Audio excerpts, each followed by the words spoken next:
नमस्कार मंडळी, मी तुमचा लाडका मित्र वरद विजय चव्हाण आणि मी तुम्हा सर्वांचं माझ्या युट्यूब चॅनलमध्ये स्वागत करत आहे.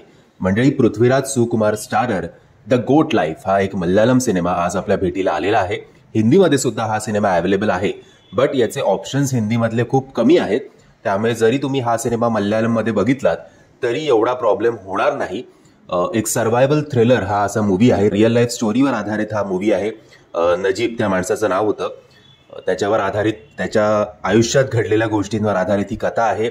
गोष्ट आहे एका माणसाची जो दुबईला जातो. दुबईमध्ये त्याला ना हिंदी येतं, ना इंग्लिश, ना अरेबिक येतं आणि दुबईमध्ये तो कसा हरवतो आणि त्याच्यातनं तो कसा सर्व्हाइव्ह करतो याच्यावर अख्खी स्टोरी आधारित आहे. तुम्हाला फर्स्ट हाफमध्ये आय थिंक हिंदीमध्ये एक ट्रान्सलेटर सुद्धा सॉर्ट ऑफ असतो जो तुम्हाला समजवतो की काय काय चाललंय, आणि सेकंड हाफमध्ये इंग्लिशमध्ये पण असतो. त्यामुळे तुम्हाला तसा काही प्रॉब्लेम येत नाही जरी तुम्ही हा सिनेमा मल्याळममध्ये बघितला तरी सुद्धा. जेव्हा तुम्ही हा सिनेमा बघता तेव्हा तुम्ही त्याच्यात हरवून जाता, तुम्ही त्याच्यात इन्व्हॉल्व्ह होता. तुम्हाला असं वाटतं की तुम्ही त्या वातावरणातलाच एक भाग आहात, त्या पृथ्वीराजच्या जर्नीमधला तुम्ही एक भाग आहात. आणि आय थिंक हेच सगळ्यात जास्त क्रेडिट या मेकर्सचं आहे की ते तुम्हाला इन्व्हॉल्व्ह करतात थ्रू आउट या मूवीमध्ये. मूवी बघताना तुम्हाला अजिबात वाटणार नाही की व्हॉट्सअप चेक करूया, किंवा आता 3 तासाचा हा सिनेमा आहे पण 3 तासाचा हा सिनेमा असून सुद्धा कुठेही असं कंटाळा येत नाही. इतके तुम्ही त्याच्या जर्नीमध्ये हरवून जाता.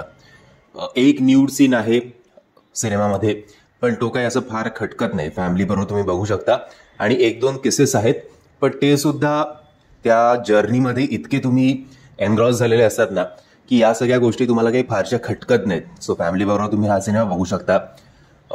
बॅकग्राऊंड म्युझिक असेल, पृथ्वीराजची ॲक्टिंग असेल, सगळं 10 on 10 मार्क्स आहेत असं आपण म्हणूया. आणि आय थिंक हा सिनेमा डिझर्व करतो यावर्षीचा नॅशनल अवॉर्ड, किंवा मे बी ऑस्करच्या रेसमध्ये सुद्धा हा सिनेमा जाईल. आणि जसं याचं नाव आहे द गोट लाईफ, तर खऱ्या अर्थी हा सिनेमा या वर्षीचा गोट आहे, म्हणजे ग्रेटेस्ट ऑफ ऑल टाईम आहे असं आपण म्हणू शकतो. आणि मस्ट वॉच हा मूवी आहे. VFX सुद्धा त्याने असे काही फारसे वापरले नाही आहेत. मोस्टली रिअल लाईफ लोकेशन्सवर जेवढं पॉसिबल होईल तेवढं तुमच्यासमोर आणण्याचा त्यांनी प्रयत्न केलेला आहे. 3-4 सीन्स असे आहेत की जेव्हा पृथ्वीराज स्वतःला एका गाडीच्या आरशात बघतो, दाढी वाढलेली खूप काळानंतर, त्याच्यात त्याचे एक्सप्रेशन, वाळवंटात तो सापवाला सीन, हे सगळं अंगावर काटा येतो हे बघून.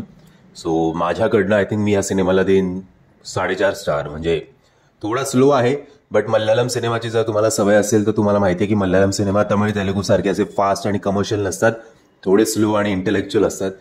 बट मजा येते बुवा. माझ्याकडनं 4.5 स्टार. जर तुम्ही हा सिनेमा बघितला असेल आणि जर तुम्ही माझ्या मतांशी सहमत असाल किंवा असहमत असाल तर मला कमेंटच्या माध्यमातून कळवा. आणि जर तुम्हाला हा व्हिडिओ आवडला असेल तर प्लीज या व्हिडिओला लाईक, शेअर आणि चॅनलला सबस्क्राईब करायला विसरू नका. जय हिंद, जय महाराष्ट्र.